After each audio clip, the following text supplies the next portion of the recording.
¿Qué tal? ¿Cómo están? Muy buenas noches. Un placer saludarles. Soy Fernando del Rincón. Bienvenido a Conclusiones. El día de hoy estaremos hablando de las elecciones, de las próximas elecciones en Bolivia, el 3 de mayo. Fíjense usted, es muy importante, no nada más el presidente y vicepresidente lo que se va a elegir. 36 senadores, 130 diputados y a 9 representantes supraestatales. Está todo en juego, pero adivine qué. Adivine qué. El partido del expresidente Evo Morales, el MAS, de acuerdo a varias encuestas, en este momento es el puntero, ¿eh? Sí. A pesar de los pesares y todo lo que ha ocurrido alrededor de la figura de Evo Morales y de las elecciones pasadas y de la auditoría de la OEA, bueno, el MAS está de puntero. Después viene Carlos Mesa y después viene Yanine Áñez. Hoy tuve la oportunidad de hablar aquí en este estudio más temprano, precisamente con el expresidente, ahora candidato Carlos Mesa por Comunidad Ciudadana, acerca no solamente de estas estadísticas, de estas encuestas que ubican al MAS por delante, no, de muchas otras cosas, del proyecto país, de sus relaciones internacionales, cómo las manejaría, qué opina de Yanine Áñez, en fin, sobre todo de la candidatura, ¿no? Por supuesto, del actual presidente. En fin, de todo lo que deberíamos hablar con un candidato para conocer su proyecto, su forma de pensar y su visión de país. Y me faltó tiempo, pero ya habrá otra oportunidad. Él es el primero. Poco a poco iremos avanzando con los demás. Esta noche entonces le digo, Carlos Mesa, candidato de Comunidad Ciudadana a la presidencia de Bolivia. Iniciamos.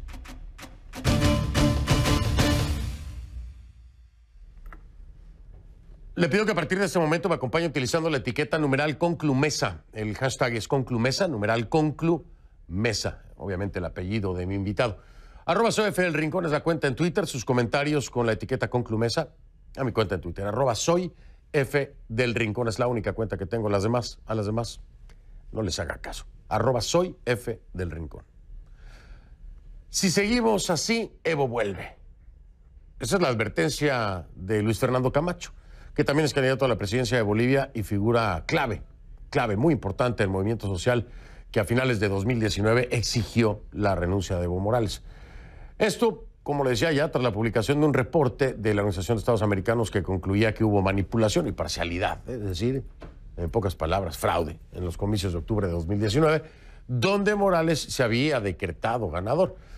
Aunque Morales renunció en noviembre y fue inhabilitado por el Tribunal Electoral para participar en los nuevos comicios, su partido, el MAS, el Movimiento al Socialismo, tiene un delfín, su gallo, ¿no? Es el exministro de Economía, Luis Arce, quien ya fue habilitado para ser candidato presidencial y lidera en el primer sondeo rumbo a los nuevos comicios presidenciales en mayo. Camacho asegura que es la falta de unidad entre los sectores opuestos y el esparcimiento del voto lo que ofrece el chance al MAS de volver al poder. Y bueno, con ello, de alguna u otra forma, el regreso de Evo Morales, incluso a Bolivia, ¿eh? En una carta publicada en Twitter, Camacho dio a entender que estaba dispuesto a suspender su candidatura en busca de un consenso, al mismo tiempo que convocó a una reunión urgente para tomar medidas. Vamos más a fondo con todo esto, con nuestra Key Guerrero y su reporte K.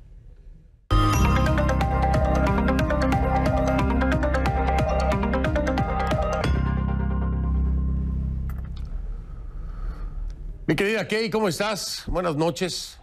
Muchos detalles, ¿no?, por compartir sobre los sondeos recientes que, a pesar de los pesares, digo yo, ponen al MAS en la punta, ¿no? ¿Cómo estás, Key?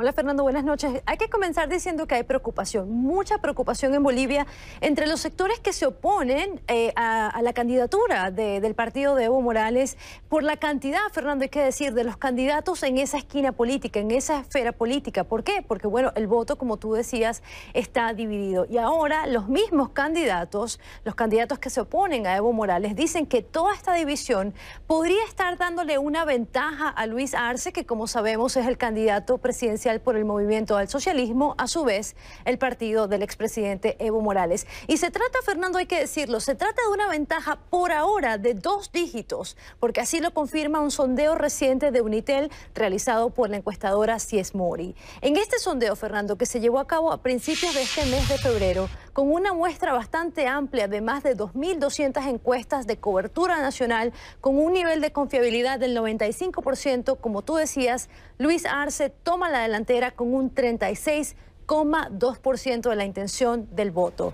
Le sigue el expresidente Carlos Mesa con un 20,6%. Detrás está la presidenta interina Yanine Áñez con un 20,1%. También, Fernando, el líder cívico Luis Fernando Camacho con un 10,4%. Y también Chi Hyun Chon del Frente para la Victoria con 6,7%. Fernando, también hay otros candidatos que tienen menos del 3% en esta encuesta y eso incluye al expresidente Jorge Tuto Quiroga. Pero en este grupo que vemos en pantalla, lo vemos así rápidamente, hay al menos 5 candidatos que se oponen al movimiento al socialismo y juntos en esta encuesta, Fernando, recaban más del 60% del voto. El problema es que al presentar sus candidaturas de manera dividida, obvio, el voto queda disperso. Pero esta encuesta, Fernando, es muy peculiar porque incluye una pregunta importante. Se le preguntó a los encuestados, ¿quién de estas personas que usted está viendo en pantalla, quién es el candidato que podría unir a la oposición para enfrentarse al MAS?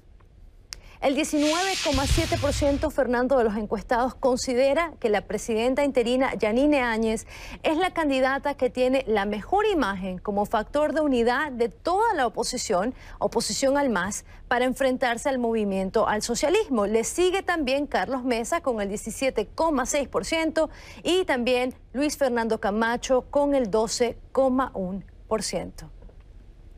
Fernando, como lo decías al principio del programa, Camacho publicó una carta en redes sociales advirtiendo sobre el peligro de esta división, del voto disperso, y ha hecho un llamado urgente de unidad para que se tomen medidas. En esa carta también ofrece renunciar a su propia candidatura y dice lo siguiente, Fernando, dice: tenemos que ser conscientes que la lucha aún no termina y que debemos, una vez más, exigir que la voz de los bolivianos sea escuchada. Él también añade, dice: la posibilidad de que el movimiento al socialismo, el MAS, vuelva a ser gobierno y que el tirano, dice Camacho, el tirano Evo Morales, retorne al poder, echa por tierra el luto y sacrificio de todo el pueblo boliviano y eso no lo podemos permitir. Camacho se refiere a la crisis social, Fernando, que enlutó a Bolivia en el marco de las protestas que exigían la renuncia de Evo Morales. Ahora, en la oposición, como tú sabes, hemos visto que unos apuntan el dedo contra otros. Por ejemplo, Yanine Áñez dijo que su decisión de emprender una candidatura se debe precisamente a la falta de consenso para elegir un candidato. Ahora está virtualmente a la par de Carlos Mesa con el 20% de la probabilidad del voto, pero no queda claro, Fernando, si alguno de los dos piensa ceder o si vamos a hablar de un binomio presidencial a futuro. Lo que sí sabemos, Fernando, y esto es muy importante decirlo cuantas veces sea necesario, es que en Bolivia se puede ganar una elección en primera vuelta si el candidato tiene el 50% más 1 de los votos o si consigue más del 40% más 1 y supera al segundo candidato por 10 puntos porcentuales. En estos momentos, Fernando, Arce tiene 16 puntos por encima de Mesa y está muy cerca de ese 40%. Así es que ahí están todavía. Si se llegan a hacer una vuelta, los escenarios son muchos, pero bueno, lo veremos entonces. Nuestra Kay Guerrero con su reporte. Gracias, Kay. Que pases buenas noches. Gracias, Fernando. Buenas noches. Buenas noches. La encuentra en Twitter como @KGuerreroCNN, @KGuerreroCNN. Bueno, en solo momentos, en solo minutos, mi entrevista con Carlos Mesa, el candidato a la presidencia de Bolivia y expresidente del país por Comunidad Ciudadana. Le doy la bienvenida aquí en el estudio. Me da mucho gusto recibir a Carlos Mesa, es el candidato de Comunidad Ciudadana a la presidencia de Bolivia. Bienvenido, don Carlos. ¿Qué tal, Fernando? ¿Cómo le va? Qué gusto saludarle. Igual. ¿Qué anda haciendo por acá? Haciendo un paréntesis en el proceso electoral en el periodo de carnaval, con algún par de reuniones. Perfecto. Interesantes las reuniones acá con bolivianos en el exterior o con algún grupo en particular. No, reuniones particulares. Reuniones particulares. Bueno, no voy a entrar en detalle, me imagino que serán asesorías y muchas cosas más, como siempre lo hacen. Ni le voy a preguntar con quién tampoco. Oiga, don Carlos, déjeme de entrada preguntarle, de acuerdo a encuestas, hoy por hoy, estaría arriba Luis Arce, el candidato del MAS, arriba de usted en este caso, como segunda fuerza, por supuesto, Comunidad Ciudadana, al frente de usted, y como tercera fuerza estaría Yanine Áñez, la actual presidenta transicional o interina, o como le llamen. ¿Qué opina acerca de esto? ¿Se está repitiendo el mismo escenario, la misma pesadilla, no? El primer elemento es que hay que asumir algo muy importante. El país en su conjunto tiene que asumirse como parte de una pluralidad política. La construcción de un nuevo sistema de partidos implica el reconocimiento de que hay un respaldo significativo para el movimiento al socialismo, que no puede ser excluido, pero que tiene que ser entendido como una fuerza que hereda lo que ha sido 14 años de un escenario político determinado, con un conjunto de discursos y con un conjunto de promesas y con una línea simbólica que le ha dado al electorado una idea equivocada de lo que representó el gobierno de Morales. Morales le contó a los ciudadanos que antes de él Bolivia era prácticamente Sudáfrica, y eso no es verdad.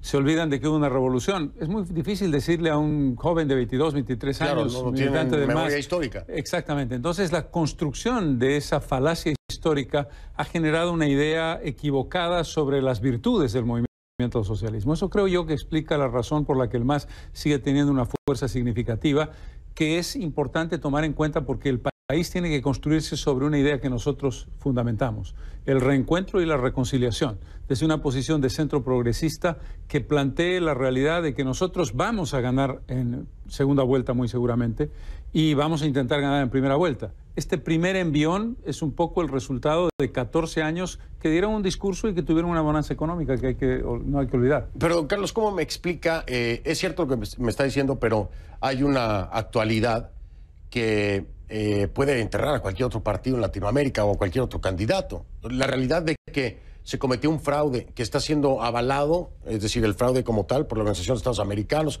en una auditoría que fue vinculante.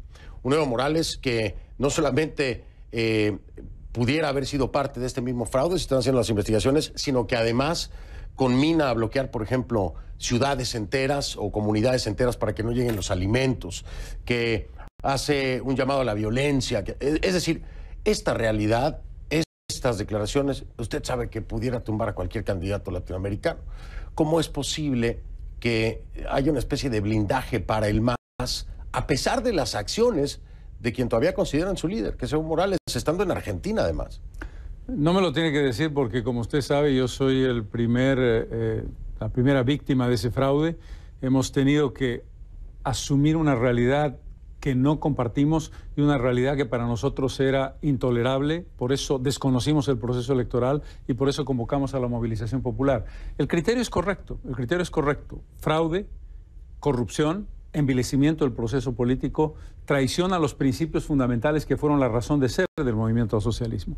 Pero no hay que olvidar, y este es un elemento más como analista que para tratar de responder a la pregunta, porque como político coincido plenamente, tenemos que convencer al votante de que ahí hubo un gran fraude y un fraude histórico.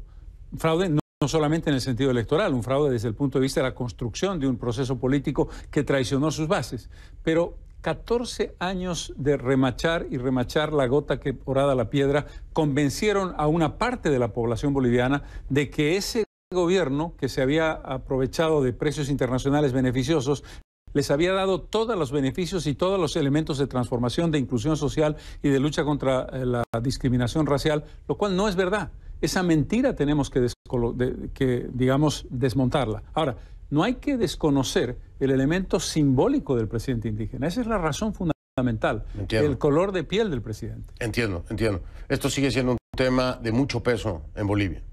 Sigue siendo un tema de mucho peso en Bolivia, cómo convencer a esos segmentos de la población que son amplios, mayormente masistas, precisamente por lo que decía usted, por la imagen indígena, cómo convencerlos de que otro candidato que no tenga este perfil puede tomarlos en cuenta y los puede incluir y no va a traicionar lo que Evo Morales les vendió como idea. El elemento central y el desafío clave en un país tan polarizado como Bolivia es que tú puedas construir una candidatura, y vuelvo sobre el término reconciliación y reencuentro, no en función del liderazgo político de Evo Morales, que creo que es el que ha generado la violencia y el que ha generado el revanchismo sanchismo y el que ha dejado un legado exactamente inverso al que él predicaba. La búsqueda de la igualdad no se construye con la violencia ni con el racismo a la inversa. En ese contexto, lo que nosotros vamos a plantear es una candidatura en la que estamos dispuestos a asumir al conjunto del país. Si tú no entiendes eso, tiendes a pensar, no me refiero a usted. Sí, no, claro. No, si uno no entiende eso, tiende a pensar que hay dos Bolivias distintas, absolutamente imposibles de atar y absolutamente imposibles de unir por razones culturales, por razones geográficas y por razones étnicas, lo cual no es verdad. No es verdad, don Carlos. No, no pero es sí verdad. hay dos Bolivias, ¿no? A ver, hay diferencias de carácter cultural, hay diferencias de carácter en el carácter propio de la gente y hay diferencias de carácter geográfico. Y económico también. No, por supuesto. Marcadísima. Pero vamos a plantearlo de esta manera. Tenemos que construir una Bolivia, no en el sentido de decir somos todos iguales en términos de igualdad social y en términos de igualdad económica. Tienes que construir una Bolivia que se enriquece en la diversidad. Me refería a las diferencias culturales y a las diferencias de concepción de mundo. Okay. Pero lo que tienes que hacer es la construcción, por supuesto, de una lucha frontal por la salud, por la educación, contra la corrupción, por una nueva justicia. Nosotros estamos promoviendo una línea de lucha, por ejemplo, contra una enfermedad fundamental que es el cáncer, que tiene que ver con una acción de garantizarle tratamiento gratuito a los enfermos de cáncer. Estamos buscando una lucha contra la corrupción, tratando de garantizar que cada policía lleve una cámara para que cuando tú estés frente al policía, ni él te engaña a ti ni tú a él, ni entras en el modelito de la coima y en el modelito de la corrupción. Son soluciones concretas para la búsqueda de igualdad y para la búsqueda de una transparencia, de un gobierno en línea y de una salud más adecuada. En términos de proyecto, están incluyendo ustedes el tema narcotráfico y cómo enfrentarlo, además de los cultivos, ¿no? No quiero hacer la comparación, no estoy hablando de que Bolivia sea Colombia, ni mucho menos, pero una de las propuestas para esta solución fue la sustitución de cultivos, por ejemplo, ¿no? En Colombia. Bolivia hoy por hoy, usted ha visto las últimas noticias, se han destapado una cantidad de temas de narco que parecían haber estado escondidas por alguna razón o por alguien, pero hoy empieza a ventilarse mayormente, con transportes en avionetas, etcétera. ¿Cómo empiezan a enfrentar esto? ¿Tiene alguna idea en el proyecto País para poder cambiar esta tendencia? En redes sociales, Twitter, @soy F del Rincón, esa es la cuenta, @soy F del Rincón. Ya ven.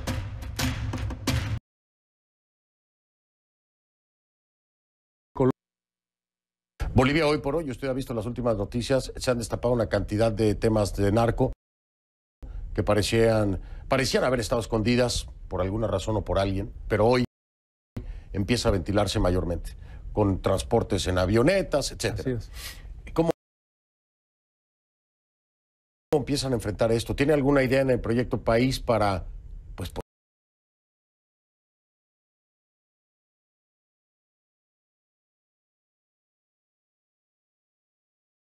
poder cambiar esta tendencia? Primera consideración, coloquemos las cosas en las cifras. Colombia tiene 220.000 hectáreas de coca cultivadas, Perú tiene 63.000 y Bolivia está en el borde de las 30.000 hectáreas.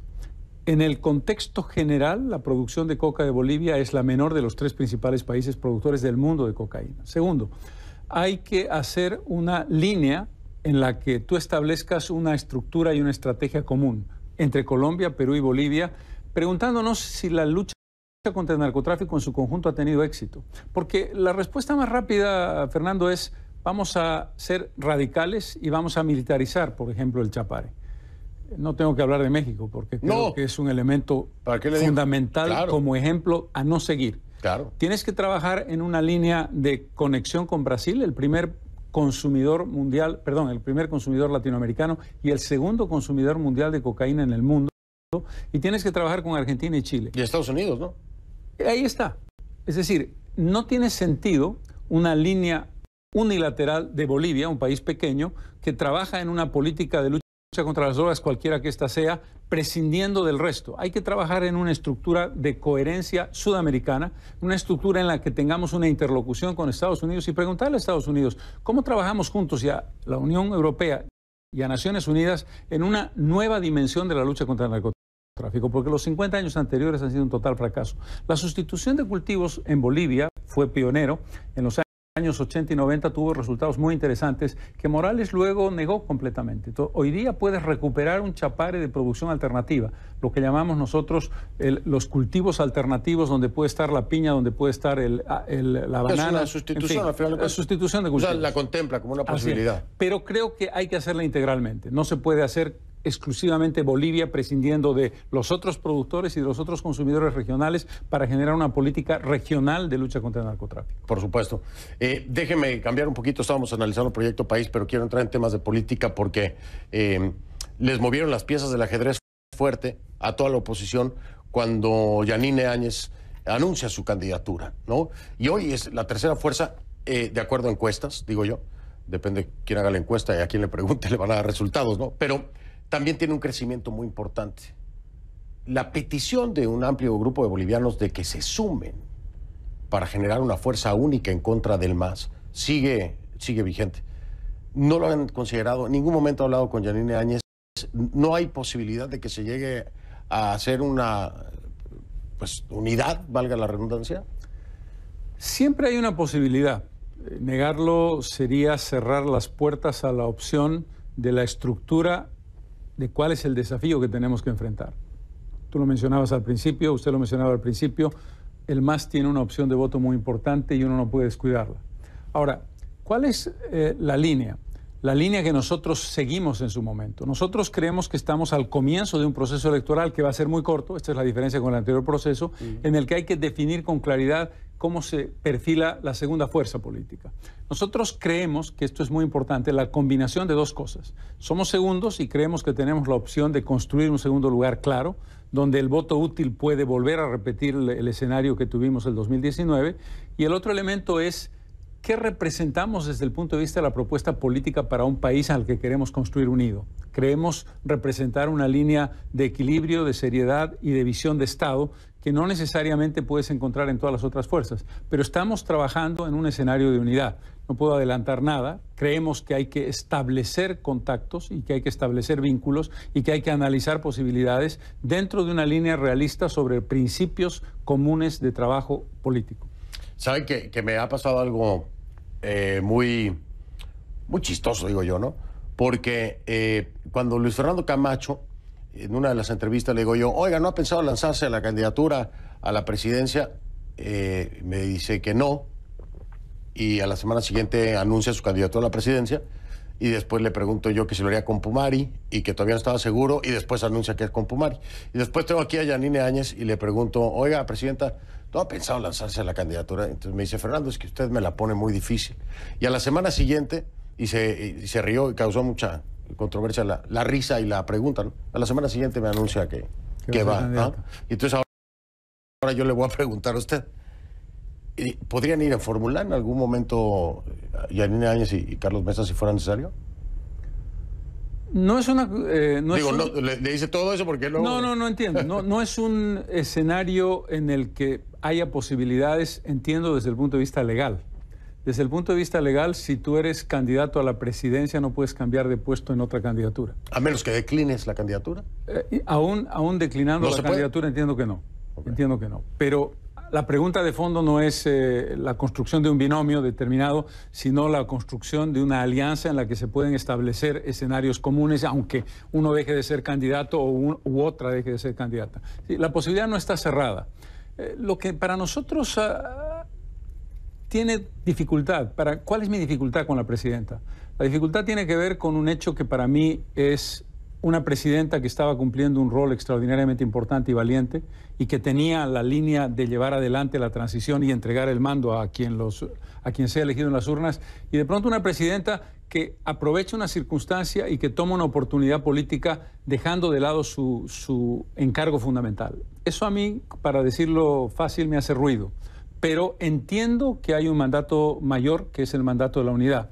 Nosotros creemos que podemos construir la unidad a partir de nuestra propia candidatura y nuestra propia propuesta, pero no se me escapa que hay que hacer una evaluación en profundidad. No quiero darle una respuesta definitiva. Creo que podemos construir la unidad a partir de nuestra candidatura. Si esto no fuera posible, estamos dispuestos a entenderlo y a entenderlo en un sentido constructivo. Qué interesante. Qué interesante además escuchar que hay apertura. No hay una respuesta definitiva, hay apertura y hay que analizar los escenarios. Pero Estamos hablando del MAS, estamos hablando de Comunidad Ciudadana y estamos hablando de Yanine Áñez. Pero son 8 candidatos los que hay. Vamos a quitar el del MAS, son 7, que tienen muy pocos porcentajes, pero que finalmente diluyen el voto. Está Tuto Quiroga, por ejemplo, ¿no? Con su Corazón Verde Digital, que además la propuesta suena muy bonito, pero es difícil de entender la propuesta de Tuto. El Corazón Verde Digital suena como ecológico, pero muy tecnológico al mismo tiempo. Entonces Tuto Quiroga les está robando. ¿Cuántos puntos porcentuales? No sé, alrededor de 2 puntos porcentuales tal vez. Pero si sumamos las otras 6 fuerzas o las otras 5 fuerzas, ya se está hablando de un porcentaje interesante. ¿Por qué no encontrar ahí entonces la sumatoria para eliminar todos estos puntitos sueltos? 2 consideraciones. En la anterior elección el escenario era muy parecido, éramos 9 candidaturas. Y ya vieron los resultados, ¿no? El resultado, si el presidente fraude. Morales no hubiera hecho fraude, nosotros estaríamos gobernando Bolivia.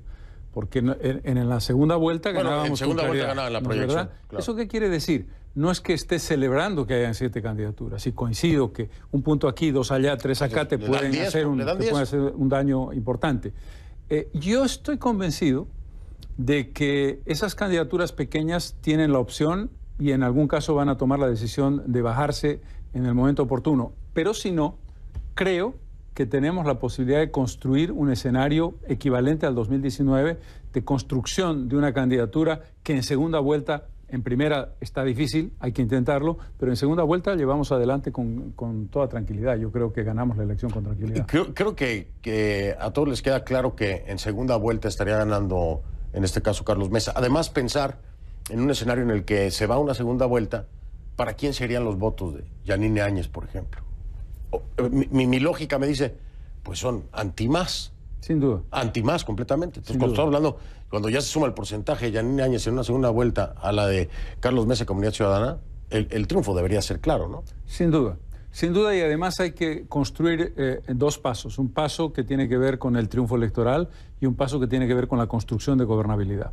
Y en ese sentido, la apertura de ese espacio puede hacerse antes de la segunda vuelta o después de la segunda vuelta, dependiendo de cómo venga el escenario de tendencia de voto. Yo diría, y esto es lo que hemos trabajado en nuestra propia investigación, que el MAS tiene 2 características. La característica de que es muy duro, se ha endurecido en función de lo que ha significado la acción del gobierno de la presidenta Áñez y el victimismo artificioso que ha generado el expresidente Morales, pero a la vez tiene muy pocas posibilidades de crecer. Es decir, lo que estás viendo en el escenario es lo que hay.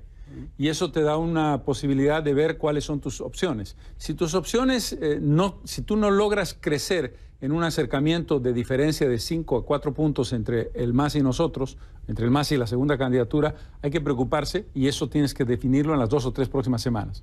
Y ahí tú con claridad tienes que ver si el interés mayor es el interés del país. El interés del país te manda a hacer lo que tienes que hacer, que es la construcción de unidad. Si tú has logrado despegar, está claro que tú eres la opción y en ese contexto tú puedes llevar adelante una candidatura exitosa. Pero, vuelvo sobre el último punto, la gobernabilidad es imprescindible, sea en primera o en segunda vuelta. Tú no puedes pensar en un escenario tan complejo como el que tenemos que enfrentar en una mayoría simple, que no es mayoría absoluta, que la necesitas. ¿Qué porcentaje de votos necesitaría Carlos Mesa para decir tengo gobernabilidad? Porque ha habido presidentes que ganan paupérrimamente en otros países latinoamericanos con muy bajos porcentajes, menos de la mitad del país, ¿no?, a favor de ellos. Y este es un tema importantísimo. ¿Se entra con o sin gobernabilidad? ¿Qué porcentaje necesitaría Carlos Mesa? ¿Qué porcentaje de votos necesitaría Carlos Mesa para decir tengo gobernabilidad? Porque ha habido presidentes que ganan paupérrimamente en otros países latinoamericanos con muy bajos porcentajes, menos de la mitad del país, ¿no?, a favor de ellos. Y este es un tema importantísimo. ¿Se entra con o sin gobernabilidad? ¿Qué porcentaje necesitaría Carlos Mesa? Yo diría que lo que tenemos que preguntarnos es qué capacidad tengo de construir gobernabilidad con mayoría absoluta independientemente del porcentaje de primera vuelta, suponiendo obviamente que no es un porcentaje esmirriado. Tú no vas a llegar a segunda vuelta con 10 puntos de diferencia y 40 para el primero porque la pierdes. Claro. En ese contexto, la respuesta es difícil. No quiero entrar en cifras exactas porque después te las cobran. Sí. Y con toda razón. En consecuencia, lo importante es saber que no podemos entrar al gobierno en primera o en segunda vuelta si no has construido una mayoría absoluta, quiero decir 50% más uno de la representación parlamentaria. Y eso tiene un desafío adicional. Tienes que combinar dos cosas: la construcción de una mayoría numérica y la construcción de una mayoría de objetivo y de programa. Y ese es el tema más difícil. A veces el gran riesgo es que tu costo de negociación es el costo de las sumas y las restas, pero tu costo real es que tú puedes, no diré traicionar, pero diluir tu propuesta de programa. Ese es un elemento muy importante. Los principios parecen literatura cuando estás en una campaña electoral, pero son fundamentales cuando estás en el gobierno. Quiero entender que en la propuesta de Comunidad Ciudadana se habla necesariamente de inclusión. Si estamos hablando de reconciliación. Cuando hablamos de inclusión, estamos pensando en un gabinete en el que pudieran participar otras fuerzas políticas, tales como aquellos que forman parte de la propuesta de Yanine Áñez o de la del mismo Tuto Quiroga o del propio Luis Arce con el MAS.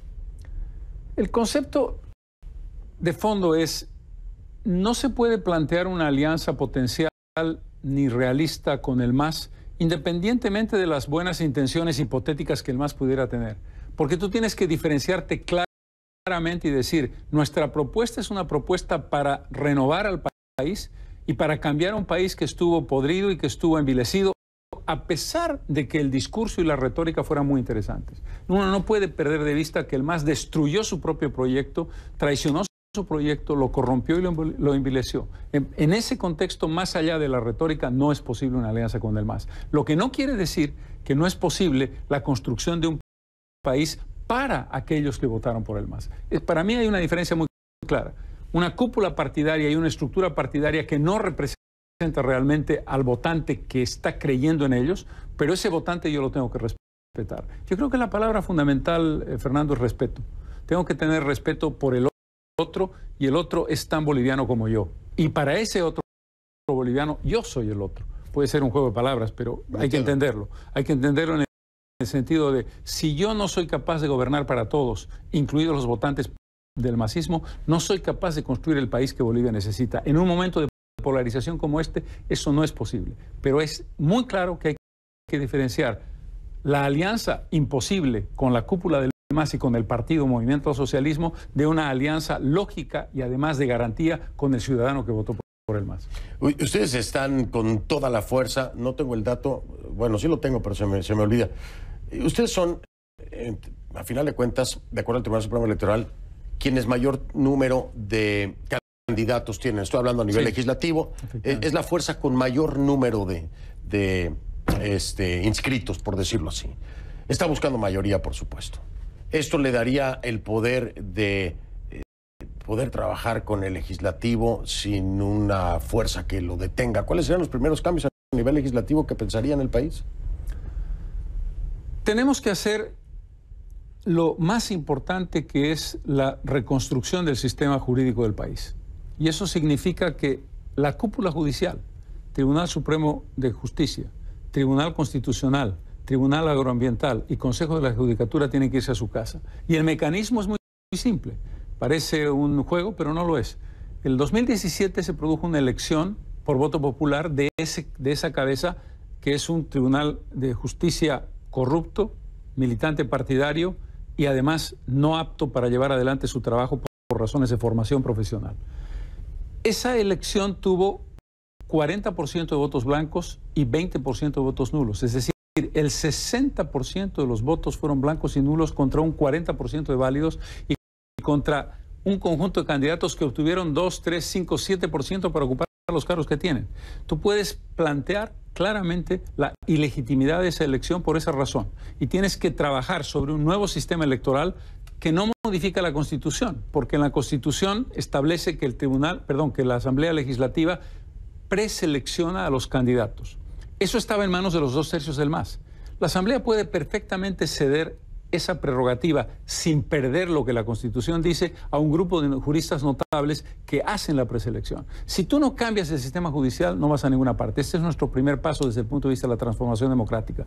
Gobierno en línea, comparación con lo que son en una licitación, por ejemplo, cuáles son las características que tú tienes de pretensiones de ganancia y de rentabilidad, qué porcentaje de rentabilidad esperas como contratista, y Si hay precios unitarios, ¿cómo son los precios unitarios en Colombia o en Chile o en Perú para carreteras similares si estás hablando de una carretera? Es decir, gobierno en línea, gobierno transparente, licitaciones con la rentabilidad clara y mecanismos en los que todas las acciones, si tú vas a importar diésel, por ejemplo, y vas a importar X toneladas, ¿qué calidad de diésel estás importando? ¿Cuánto vale cada litro o cada galón? ¿Y cuánto está en el mercado internacional? Que no te cuenten historias, que no te dupliquen o tripliquen el precio porque has conseguido un contrato mediante una coima, que es lo que está pasando en Bolivia de manera sistemática. En casi todos los países latinoamericanos. En términos de transparencia, la transparencia es hoy algo muy importante. Creo que se puso de moda en Latinoamérica hablar de transparencia, pero no sé si se está aplicando realmente. En términos de transparencia, ¿qué acceso tendrá, por ejemplo, cualquier ciudadano a las concesiones que pueda otorgar el gobierno, si llega a ser usted presidente, su gobierno, a las transacciones que él mismo tenga, ¿no?, en acuerdos internacionales? Todo esto podrá ser consultado. Hoy la tecnología nos da la oportunidad y que el boliviano pueda tener claro dónde está su dinero y cómo se está gastando y en qué se está utilizando. Dos consideraciones, una directa a la pregunta y otra complementaria. La directa a la pregunta: la inmediata aprobación de una ley de libre acceso a la información para periodistas, para empezar, y para el ciudadano común. La obligación, cuando digo gobierno en línea, de que toda transacción de un límite mínimo de dinero esté en línea en el momento en que se hace. Y desde el punto de vista de contrataciones, nosotros hicimos en el gobierno que yo presidí entre 2003 y 2005 un mecanismo que se llamaba Compro Boliviano, que te daba, si había un proveedor boliviano, tú le dabas una suerte de subvención, en el sentido de decir, le dabas una ventaja, aunque fuera competitivamente menos eficiente en principio, para productos, porque la industria boliviana es pequeña y por lo tanto no le estás haciendo un hueco ni estás haciendo una subvención desmesurada. Si necesitas uniformes para las Fuerzas Armadas, por decirlo así, dale una prioridad al proveedor boliviano. Bien, ahora tengo que ir al ámbito internacional antes de que se me vaya el tiempo, porque ha habido cambios importantes en este gobierno de Yanine Áñez. Se rompen relaciones, ¿no? Por ejemplo, con Venezuela, se rompen relaciones con Cuba, está la situación con Argentina, la tensión que hubo con México. Don Carlos, ¿usted va a restablecer relaciones con estos países, con Venezuela, por ejemplo? Nuestra posición ha sido muy clara. Nosotros creemos que el señor Maduro es un dictador y reconocemos al señor Juan Guaidó, en lo personal, como lo hace el gobierno de Bolivia, en eso coincido con el gobierno de la presidenta Áñez. Creo que hay que mantener esa línea inalterable. Creo que tenemos que recomponer plenamente una relación con los Estados Unidos que ya está en camino de recomposición, pero en el caso de México y en el caso de Argentina lo que hay que hacer es una construcción de confianza de nuevo, porque nos guste o no nos guste, el presidente Fernández es un presidente electo democrática e impecablemente, y el presidente López Obrador es un presidente electo democrática e impecablemente, y por lo tanto tenemos que tratar de bajar la tensión. Lo que ha pasado con el expresidente Morales, esperamos que sea recíproco, es decir, que el expresidente respete, cosa que no está haciendo, el asilo político que tiene, pero no hay una razón para incrementar la tensión con México y con Argentina. Sin embargo, desde el frente del gobierno de Manuel López Obrador y del propio Alberto Fernández, no se reconoce completamente al gobierno de Yanine Áñez como legítimo. Usted tiene razón, y en este concepto nosotros creemos que ese gobierno, el de López Obrador y el presidente Fernández, están actuando incorrectamente, y es impresentable que pretendan seguir defendiendo al presidente Morales. ¿Eso qué quiere decir? Quiere decir que cuando haya un nuevo gobierno electo, que podría ser la señora Áñez también, podría ganar la elección la señora Áñez, por decirlo, vamos a ganar nosotros, pero yo debo dejar esa posibilidad. ¿Van a mantener esa testarudez de no reconocer? Eso es inaceptable, eso es inaceptable. Cuando digo la reconstitución de relaciones, quiere decir respeto mutuo y reconocimiento mutuo, y terminar con el rollo de que aquí hubo un golpe de Estado. Eso es algo inaceptable. Yo podré tener diferencias hoy con la presidenta Áñez, pero he defendido su legitimidad, la defiendo, y creo que ha actuado correctamente de acuerdo a lo que la sucesión constitucional establecía. La pregunta final, invita entonces, si llega a ganar usted, invita entonces a su toma de posesión a Andrés Manuel López Obrador y Alberto Fernández. Digamos que sería demasiado entusiasta de principio. Yo creo que lo primero que tienes que hacer es reconstituir una relación para hacer una invitación. Yo creo que el criterio aquí es, si ellos cambiaran en el interín cosa que no ha ocurrido, podrían ser invitados. En este contexto, no, porque sería una falta de respeto al país, a mi país. Es decir, yo no puedo aceptar que Argentina y México no reconozcan a la presidenta Áñez y que sigan insistiendo que eso es un golpe de Estado. Lo que no quiere decir que no haya que construir una relación de confianza sobre la base de los dos países, de reconocimiento del nuevo gobierno y de la reconsideración de lo que hicieron con el presidente Morales. ¿Interpol debe meterse en el tema de Evo Morales? El concepto es muy simple. Si hay una orden de captura vinculada a un delito específico, nosotros, por cierto, Fernando, claro, hemos abierto un proceso, claro, por supuesto, que en este caso tiene una característica penal, porque hemos hecho un distingo que el fiscal general ha entendido de que no se puede hacer un juicio de responsabilidades sobre un fraude electoral. Si el fraude electoral se comprueba o se imputa al expresidente que está en proceso de investigación, en ese momento es sujeto de una investigación internacional cualquiera, ya no tiene un carácter especial. Pero lo que necesitamos es, Interpol participa en el momento en que hay una acusación formal y una orden de captura que todavía no se ha producido en Bolivia. Pero si ocurriera por las razones anotadas, no veo por qué no. Le hago la última pregunta porque se me fue el tiempo. ¿Usted está consciente de que si llegara a ser el próximo presidente de Bolivia, Evo Morales va a seguir siendo un dolor de cabeza y Argentina va a seguir siendo igual? ¿Qué le pide al gobierno de Fernández después de que llegara a la presidencia sobre el tema de Evo Morales? Dos cosas muy simples. El reconocimiento del proceso de sucesión constitucional de Bolivia, el reconocimiento obviamente del gobierno boliviano que salga elegido de las urnas, y que se haga que Evo Morales respete lo que representan las reglas del asilo, cosa que no ha hecho ni en México, menos que en ningún lado, pero tampoco en Argentina. En Argentina ha habido momentos, como usted sabe, muy particulares, en que cuando el Fondo Monetario estuvo negociando con Argentina, curiosamente al presidente Morales le dio por ir a una revisión médica. Creo que no se puede aceptar que un expresidente haya convertido Buenos Aires en un lugar, en un cuartel de campaña en el que él se reúne con quien le parece, donde hace política y hace declaraciones sin ningún tipo de restricción. Eso es inaceptable.